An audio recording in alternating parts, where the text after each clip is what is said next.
দেখো, আজ তোমাদের জাম্বো যে নাটকটি রয়েছে মোহিত চট্টোপাধ্যায়ের লেখা, সেই জাম্বো নাটকটির কিছু বড় প্রশ্ন নিয়ে আলোচনা করব। এর আগে আমরা জাম্বো নাটকের 3টি দৃশ্যকে আলাদা আলাদাভাবে আলোচনা করেছিলাম।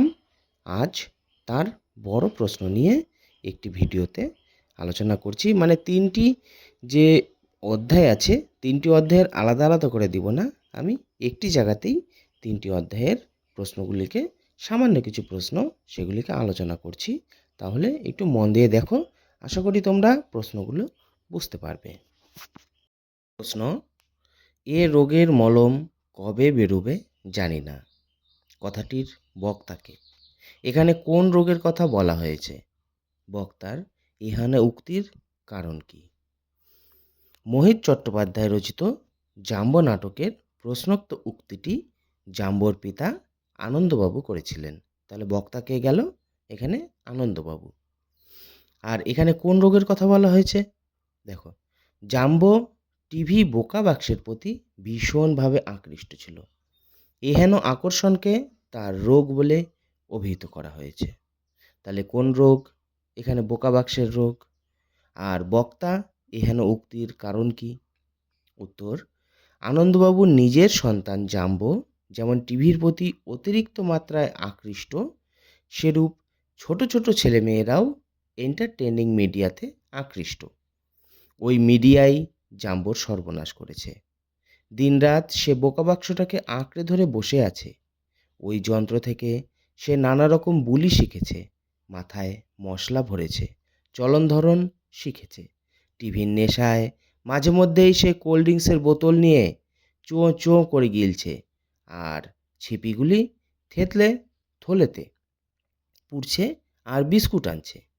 ওই ছিপিগুলি তাকে লাখপতি করবে।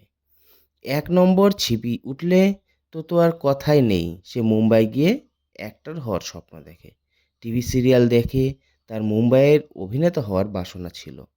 শুধু তাই নয়, ছোট পর্দার ফর্দ মিলিয়ে জাম্বো বায়না ধরেছে আদিদাসের টি শার্ট, নাইকির জুতো, রেব্যানের সানগ্লাস, গুচি নাকার যেন জিন্স, পকেটে রাখার খুশবুওয়ালা পেন। তাই বক্তা আনন্দবাবু মনের দুঃখে ও ক্ষোভে এহেন উক্তি করেছেন, মানে এ রোগের মলম কবে বেরোবে তিনি সেটা জানেন না। এ রোগের মলম কবে বেরোবে জানি না, রোগটির মলম না বেরোনোর কারণ হিসাবে বক্তা কি বলেছেন? দেখো, বিভিন্ন এন্টারটেইনিং মিডিয়া জাম্বো এবং তার মতো সমবয়সী ছেলেদের ভীষণভাবে আক্রান্ত করেছে। আনন্দবাবু একবার টিভি যন্ত্রটিকে বিদায় করার চেষ্টা করেছিলেন। সিরিয়াল দেখে আত্মহত্যার কায়দাটা শিখে নেওয়ায় সে আত্মহত্যার ছক কষেছিল। তাই টিভি দেখার রোগ সারাবার মলম কবে বেরোবে সেটি সে জানে না, এবং বেরোনোর কারণও, মানে কোনো উপায়ও নেই, এটা সে মনে করেছে বা আনন্দবাবু মনে করেছে। কারণ এটা বেরোলে এই যে তার ছেলে আত্মহত্যা করতে চলে যাচ্ছে, এটা তো একটা সমস্যা। তো এটার মলমটা তার খুব তাড়াতাড়ি দরকার।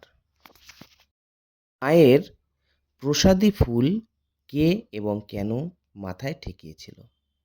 দেখো, মাখন মায়ের প্রসাদী ফুল মাথায় ঠেকিয়েছিল। জাম্বোকে কিডন্যাপ করে লাখখানেক টাকা তার বাবার কাছ থেকে নিয়ে এসে বিজনেস করবে, এটা তার প্রথম কাজ। এই কাজে সফলতা পাওয়ার জন্য সে মায়ের প্রসাদী ফুল মাথায় ঠেকিয়েছিল। নিশিকে যখন ঠেকাতে বলেছিল, নিশি তো এসব বিশ্বাস করে না, নিশি কিন্তু এগুলো ঠেকায়নি।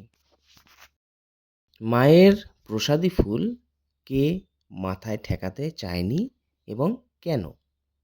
দেখো, নিশি মায়ের প্রসাদী ফুল মাথায় ঠেকায়নি কারণ ভগবান অ্যান্টি সোশ্যাল কাজকর্মে কখনো সহায়তা করে না।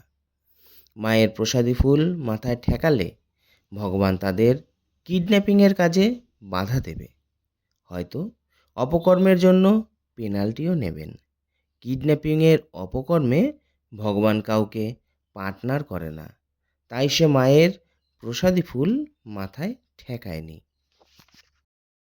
জাম্বোকে কিভাবে কিডন্যাপ করার ফন্দি করা হয়।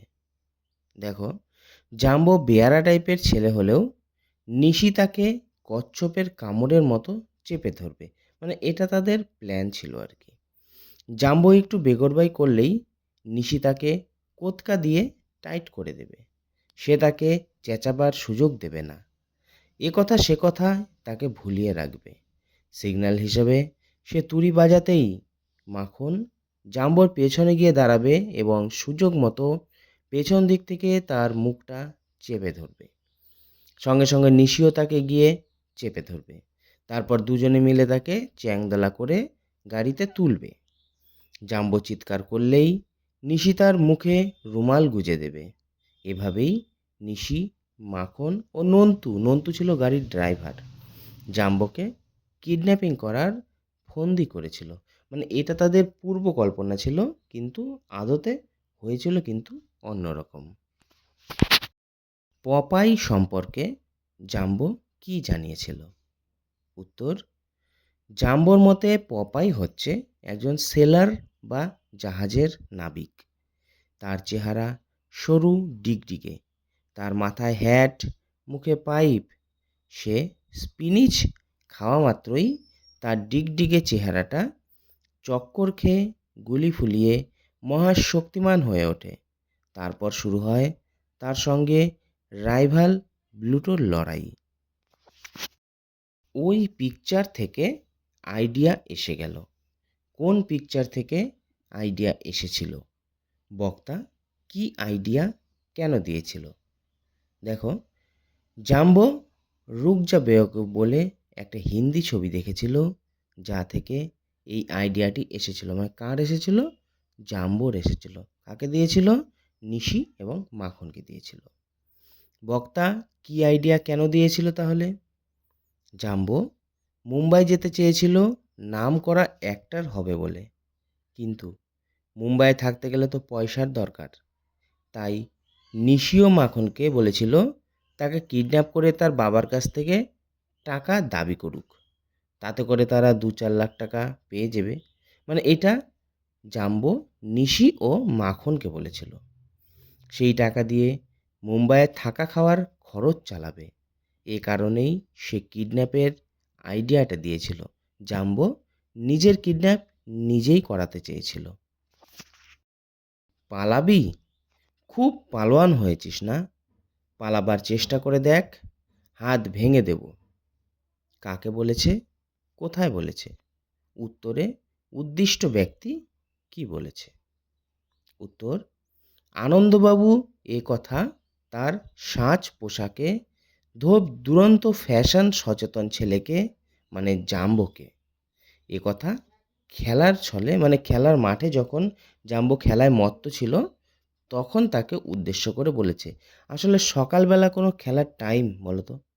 ও সকাল নেই, বিকেল নেই, দিন নেই, রাত নেই, যখন তখন খেলতে চলে যায় আর বসে বসে টিভি দেখে। তো একটা বাবা হিসাবে তার তো রাগ হবেই। কোথায় বলেছিল তাহলে? মাঠে বলেছিল। উত্তরে উদ্দিষ্ট ব্যক্তিটি কি বলেছে? দেখো, আনন্দবাবু কথার উত্তরে জাম্বো বলে যে সে নিশ্চয়ই আনন্দবাবুর হাত ছাড়িয়ে পালাতে পারবে। আনন্দবাবু কোনোভাবেই তার সঙ্গে পেরে উঠবে না। এরপর সে হিন্দিতে বলে ওঠে, আব মুঝে কোই নেই রোক সকতা। আমার এ নামটা ভুলে যেতে চাইছি মশাই। কাদের উদ্দেশ্য করে বলেছেন? বক্তার এরূপ বলার কারণ কি? দেখো, আনন্দবাবু এ কথা নিশি ও মাখনের উদ্দেশ্যে বলেছেন। বক্তা নিতান্ত হতাশাগ্রস্ত হয়েই এ কথা বলেছেন। ছেলে হিন্দি সিনেমার পোকা, মানে জাম্বো। টিভিতে হিন্দি সিনেমা দেখে বহু হিন্দি ডায়লগ সে মুখস্থ করেছে। প্রতি পদক্ষেপে সেসব হিন্দি ডায়লগ উগড়ে দিয়ে সে নিজের শ্রেষ্ঠত্ব প্রমাণ করতে চায়। বোম্বে গিয়ে বা মুম্বাই গিয়ে আর কি হিন্দি সিনেমার নায়ক হওয়ার সে স্বপ্ন দেখে। একমাত্র ছেলের এরূপ পদস্খলনে, মানে তার যে এরূপ একটা বিরুদ্ধাচরণ বা এরূপ যে একটা খারাপ আচরণ হয়ে গিয়েছে, এর ফলে ড্যাডি হিসাবে আনন্দবাবু সত্যিই ফেলুবাবু। মানে তিনি তো আনন্দে থাকতে পারেন না কখনো।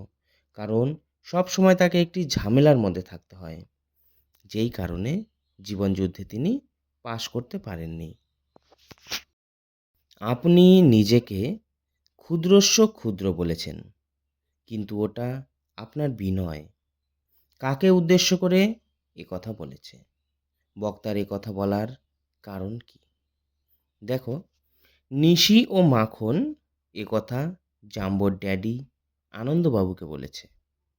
বক্তা এ কথা বলেছে কারণ আনন্দবাবু নিজেকে ক্ষুদ্রস্য ক্ষুদ্র বললেও বক্তা জানে যে আনন্দবাবু মান সম্মানে, বৈভবে, প্রভাবে, প্রতিপত্তিতে মানে টাকা পয়সার দিক দিয়ে মান সম্মানে, বা মনে করো গ্রামের মধ্যে একটি বড় মাথা বলতে পারো, তার সমকক্ষ গ্রামে আর কেউ নেই। নিজেকে তিনি যতই ক্ষুদ্রস্য ক্ষুদ্র বা ক্ষুদ্র মানুষ বলুক না কেন, আসলে এটা তো তার ভালো মানুষের পরিচয়, এটা তো তার বিনয়। জাম্বো নাটকে জাম্বো চরিত্র আলোচনা করো। দেখো, নাটকের কেন্দ্রীয় চরিত্র হলো জাম্বো, এটা আমরা সবাই জানি। সে ফ্যাশন দুরন্ত, মানে ফ্যাশন করতে ভালোবাসে। গায়ে তার বিচিত্র রঙের পোশাক, পায়ে নাইকির জুতো, গায়ে আদিদাসের টি শার্ট, চোখে রেব্যানের সানগ্লাস, মুখে হিন্দি ছবির ডায়লগের কথায় কথায় ব্যাটম্যান, স্পাইডারম্যান প্রভৃতি অবিশ্বাস্য চরিত্রের কথাবার্তা।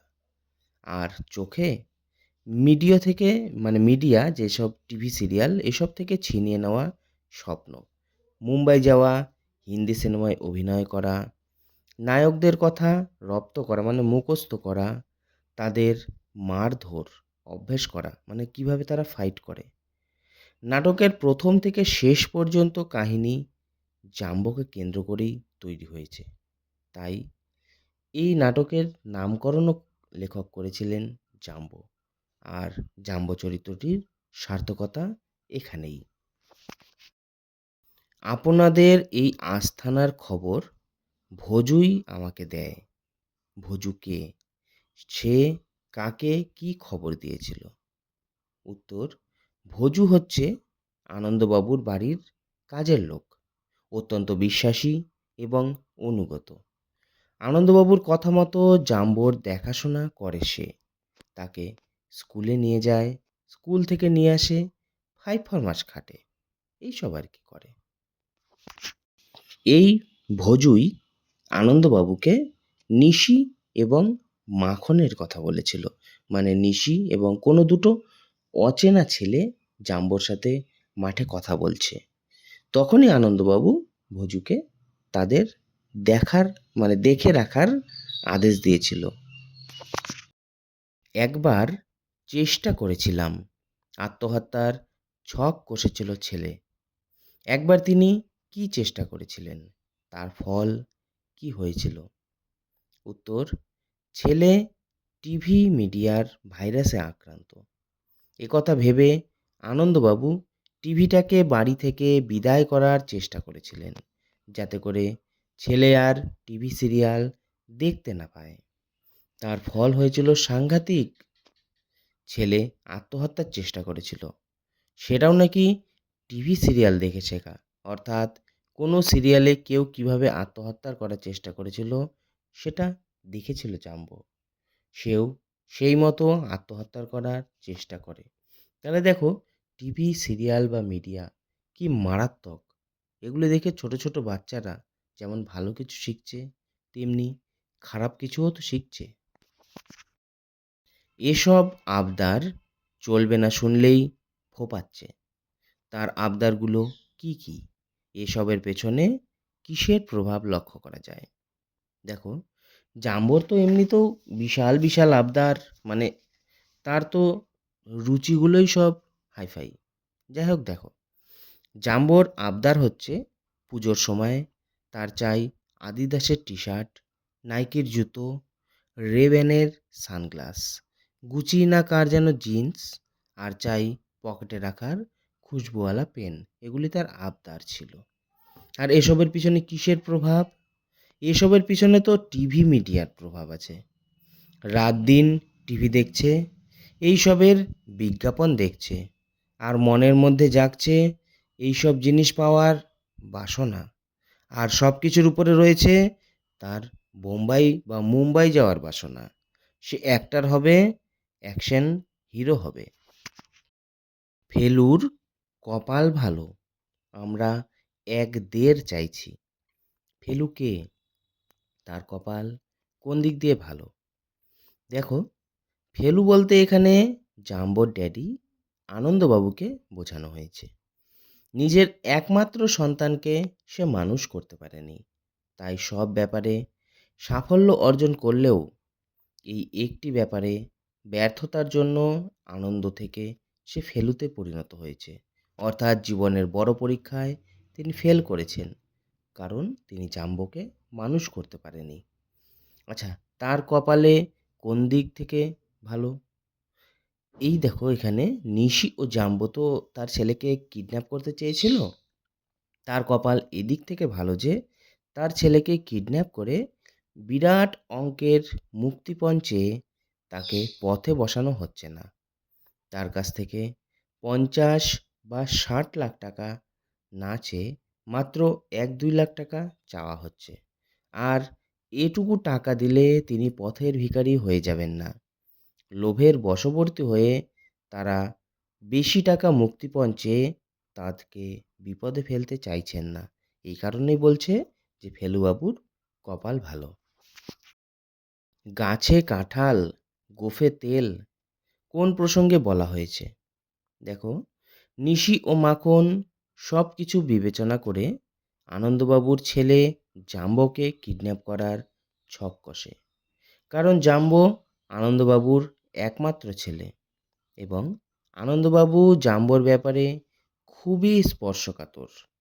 তাই পণবন্দি হিসেবে আনন্দবাবুর কাছ থেকে ২ লাখ টাকা চাইলেও তিনি তা দিয়ে দিতে অস্বীকার করবেন না।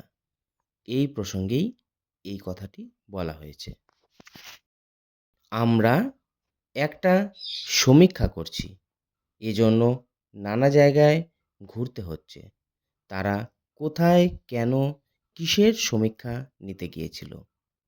উত্তর: আসলে নিশি ও মাখন এরা দুজনেই বেকার।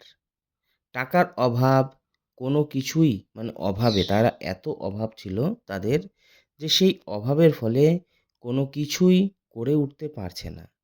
এই গ্রামে এসেছে শাসালো পাটির খোঁজে, আনন্দবাবু তো শাসালো পাটি বড়লোক, তার খোঁজে। যদি কাউকে টুপি পরিয়ে কিংবা অন্য কোনো কাজ কায়দা করে অ্যাকচুয়ালি টাকা আদায় করতে পারে, তবে তাদের ভবিষ্যৎ জীবনটা হেসে খেলে চলে যাবে। আর এই চালাকি করেই এসেছে আনন্দবাবুর গ্রামে এবং আনন্দবাবুকে যে বেশ বিত্তশালী মানুষ তা জানতে পেরেছে।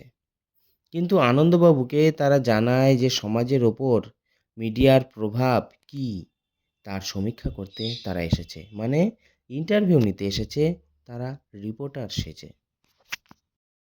নাচুঙ্গা গাউঙ্গা, অ্যাক্টর बनूंगा और क्या? বক্তার ঐকান্তিক ইচ্ছা ব্যক্ত করো। দেখো, আসলে জাম্বো হিন্দি টিভি সিরিয়ালের পোকা। হিন্দি বই দেখে সে সমস্ত বইয়ের ডায়লগ প্রায় মুখস্থ করে ফেলেছে। তাই কথায় কথায় সে ওই সমস্ত ডায়লগ আউড়ে সকলকে তাক লাগিয়ে দিতে চায়। সে ওই সমস্ত ডায়লগই যেন সবসময় বলতে থাকে। তার পরিকল্পনা সম্পর্কে জানাতে গিয়ে সে বলে যে সে মুম্বাই ফিল্ম কা হিরো হবে। সে নাচবে, গাইবে, অ্যাক্টর হবে। অন্য কিছু সে হতেই চায় না। এটাই তার জীবনের একমাত্র প্রয়াস। বাকি সব বকওয়াস। সে একদিন মুম্বাই যাবেই। এটাই ছিল বক্তার ঐকান্তিক ইচ্ছা। यही है রাইট চয়েস বেবি, আহা চলো মেরে সাথ। কাদের উদ্দেশ্য করে বলেছে? বক্তার বক্তব্য কী? দেখো, জাম্বো কথা নিশি ও মাখনকে উদ্দেশ্য করে বলেছে। তাকে কিডন্যাপ করতে নিয়ে যাবে। আসলে নিশি ও মাখন কিডন্যাপের প্ল্যানিং করে আসলেও শেষ পর্যন্ত দেখা যায় জাম্বোই তাদেরকে বলে দিচ্ছে কিভাবে কিডন্যাপ করতে হবে। প্লেনে করে যাওয়া হবে শুনে জাম্বো বলেছে এটাই রাইট চয়েস। প্লেনে করে মুম্বাই পাড়ি দেওয়ার স্বপ্নে সে মশগুল হয়ে পড়েছে। বক্তা অত্যন্ত উৎফুল্ল। তার বহুদিনের মনোবাসনা মুম্বাই যাওয়ার স্বপ্ন এখন বাস্তবায়িত হতে চলেছে। নিশি ও মাখন তাকে কিডন্যাপ করে নিয়ে যাচ্ছে, তাও আবার প্লেনে করে। এতেই সে উৎফুল্ল। আনন্দে উত্তেজনায় তার মুখ দিয়ে হিন্দি ডায়লগ বেরিয়ে পড়েছে। প্লেনে করে যাওয়াটাই রাইট চয়েস বলে তার কাছে এখন মনে হয়েছে। এই জন্যই সে বলেছিল ইহি হ্যাঁ রাইট চয়েস বেবি, আহা। তাছাড়া জায়গাটা তো আমাদের কাজের পক্ষে আইডিয়াল। কোন কাজের পক্ষে আইডিয়াল? কেন আইডিয়াল? উত্তর, দেখো, নিশি ও মাখন যে কাজ করছিল তা হলো কিডন্যাপিংয়ের কাজ। জাম্বোকে কিডন্যাপ করে 2 লক্ষ টাকা নিয়ে পালাবার মতলব ছিল নিশি ও মাখনের। পুরনো ভাঙা বাড়ি, যেখানে দিনের বেলায় কেউ আসতে সাহস করে না, তাই এরকম জায়গা তাদের কাজের পক্ষে আইডিয়াল। স্থানটি আইডিয়াল কারণ পেল্লাই জঙ্গলের ভেতর ভাগে পোড়া বাড়ি ছিল। কেউ এটার খোঁজ খবর রাখে না। সেখানে আত্মগোপন করে থেকে কাজ হাসিল করা অতি সহজ ব্যাপার। সকলের অলক্ষ্যে থেকে 2 লক্ষ টাকা নিয়ে সরে পড়লে কেউ দেখতে পাবে না, তাই স্থানটা ওই কাজের পক্ষে, মানে হচ্ছে কিডন্যাপিংয়ের পক্ষে ভীষণ আইডিয়াল। একবার ধরলে কচ্ছপের কামড়, একটু বেগরবাই করলে এমন কোৎকা দেব না টাইট হয়ে যাবে। একবার ধরলে কচ্ছপের কামড় এর অর্থ কী? আলোচ্য অংশের তাৎপর্যই বা কী? উত্তর, কচ্ছপের কামড় সম্পর্কে প্রবাদ আছে যে কচ্ছপ একবার কামড়ালে নাকি যতক্ষণ মেঘ না ডাকে ছাড়ে না। অর্থাৎ কচ্ছপের কামড় হলো বজ্র কামড়। দেখো, নিশি একটু বেশিই সাহসী ছিল। মাখনের ভীরু স্বভাব তার ভালো লাগে না। তার ভয় মাখন না সব কিছু ভেস্তে দেয়। তাই জাম্বোকে কিভাবে ধরবে সেই ব্যাপারে কচ্ছপের কামড়ের সাথে সে তুলনা করেছে। জাম্বো যতই বেয়ারা টাইপের ছেলে হোক না কেন, নিশি যদি একবার তাকে বাগে পায় তবে কোনো মতেই তাকে ছাড়বে না, কচ্ছপের কামড়ের মতো ধরে থাকবে। কেড়ে নিয়ে ওর 2 গালে ঠাস ঠাস করে চর কষায়নি, এই ওর ভাগ্যি? বক্তা এরূপ বলার কারণ কি? দেখো, বক্তা জাম্বোর ব্যবহারে বিরক্ত, মানে ভীষণ বিরক্ত হয়ে গেছিল। মাখনের ইনহেলার যন্ত্রটা নিয়ে জাম্বো মাটিতে ছুঁড়ে ফেলে দিলে মাখন ক্ষিপ্ত হয়ে ওঠে, কারণ তার অ্যাজমা আছে। ইনহেলার যন্ত্রটা তার কাছে খুবই প্রয়োজন। সেটাকে নিয়ে খেলা করা বা সেটাকে ড্যামেজ করা মাখন আদৌ বরদাস্ত করতে পারেনি। শুধু তাই নয়, ওই ধরনের যন্ত্রটা নিয়ে জাম্বো একটা ঘেও, মানে একটা ঘা এলা কুকুরকে হাঁ করিয়ে সেটা তার মুখে স্প্রে করছিল। এতে তার পা থেকে মাথা পর্যন্ত রাগ উঠে যায়। ইচ্ছা হচ্ছিল তখনই যন্ত্রটা হাত থেকে কেড়ে নিয়ে ঠাস ঠাস করে 2 গালে 2টো চড় মেরে দেয়। বেয়াদব, উজবুক, পাটা থেতলে গেছে, কাকে উদ্দেশ্য করে বলেছে? প্রসঙ্গ কি? দেখো, মাখন একথা নাটকের কেন্দ্রীয় চরিত্র জাম্বোকে উদ্দেশ্য করে বলেছে। পূর্ব পরিকল্পনা মতো মাখন জাম্বোর পেছনে আসতে আসতে 2 হাত দিয়ে জাম্বোর মুখ চেপে ধরার চেষ্টা করে, কিন্তু সেই সময় মাখনের আঙ্গুল জাম্বোর কানে লেগে যায়। সঙ্গে সঙ্গে সে ঘুরে দাঁড়িয়ে শক্ত বুট দিয়ে মাখনের পায়ের পাতাটা প্রায় থেতলে দিয়ে বিদ্যুৎ বেগে মাখনের পেটে এক ঘুষি মেরে বসলে মাখন এ কথাটি বলেছিল, মানে বেয়াদব, উজবুক।